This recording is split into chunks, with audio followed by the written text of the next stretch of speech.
स्थानिक स्वराज्य संस्थांसाठी अजून कोणती आघाडी झालेली नाही, संजय राऊतांकडून स्पष्ट. तर मुंबईसाठी ठाकरे बंधू स्वतंत्र भूमिका घेण्यास समर्थ असल्याची राऊतांची प्रतिक्रिया. मुंबई वाचवण्यासाठी ठाकरे बंधू एकत्र, संजय राऊतांचं वक्तव्य. तर राज ठाकरेंनी परप्रांतीय भूमिका घेतलेली नाही, राऊतांकडून स्पष्ट. महानगरपालिका निवडणुकांबाबत अजून आमची चर्चा झालेली नाही, खासदार संजय राऊतांच्या वक्तव्यानंतर शरद पवारांचं स्पष्टीकरण. राहुल गांधींच्या आरोपांबाबत सखोल चौकशी व्हावी, आम्हाला निवडणूक आयोगानं उत्तर द्यावं. राहुल गांधींनी केलेल्या मतदार यादीच्या आरोपावरून शरद पवारांची प्रतिक्रिया. राहुल गांधींनी पुरावे दाखवले तर मुख्यमंत्र्यांना का मिरच्या जमतायत, विजय वडेट्टीवारांचा सवाल.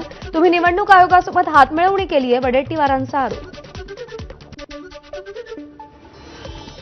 भाजप आणि निवडणूक आयोगाचा साटलोटा आहे, खासदार वर्षा गायकवाडांचा आरोप. निवडणूक आयोग पारदर्शक नाही, वर्षा गायकवाड यांची टीका. वरळीतील शिंदे सेनेच्या महिला शाखा प्रमुखाची युवासेना कार्यकारिणी सदस्याविरोधात तक्रार. वरळीतल्या कार्यक्रमात सिद्धेश शिंदेंनी धक्काबुक्की केल्याचा आरोप. संबंधित महिला शाखा प्रमुख महिलेवर केईएममध्ये उपचार. सिद्धेश शिंदेंना टार्गेट ठेवून आरोप केले, ठाकरे सेनेचे नेते सचिन अहिर यांची प्रतिक्रिया. चांगल्या कार्यक्रमाला गालबोट लावण्याचं काम झालं, अहिर यांचं वक्तव्य. फडणवीसांनी आम्हाला अक्कल शिकवण्याची गरज नाही, संजय राऊतांचं उत्तर. आम्ही आमच्या अटी शर्तींवर दिल्लीत जातो, राजकारण करतो. दिल्लीतील ठाकरेंच्या आसन व्यवस्थेवरून होणाऱ्या टीकेवर राऊतांचं प्रत्युत्तर. गिरीश महाजनांच्या अनेक सीडी प्रफुल्ल लोढांकडे, एकनाथ खडसेंचा मोठा दावा. आपल्याला जोडे मारण्यापेक्षा गिरीश महाजनांना जोडे मारा, खडसेंचं टीकास्त्र.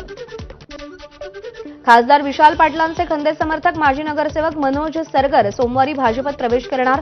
प्रदेशाध्यक्ष रवींद्र चव्हाणांच्या उपस्थितीत पक्षप्रवेश होणार. जालना जिल्ह्यातील अतिवृष्टी अनुदान घोटाळ्यासंदर्भात एफआयआर दाखल करण्याचे महसूल मंत्री चंद्रशेखर बावनकुळेंचे आदेश. शेतकऱ्यांच्या भावनांशी कुणीच खेळू नये, बावनकुळेंनी अधिकाऱ्यांना खडसावलं.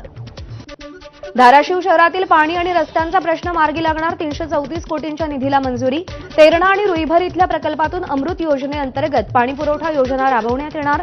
राणा जगजितसिंग पाटील यांची माहिती.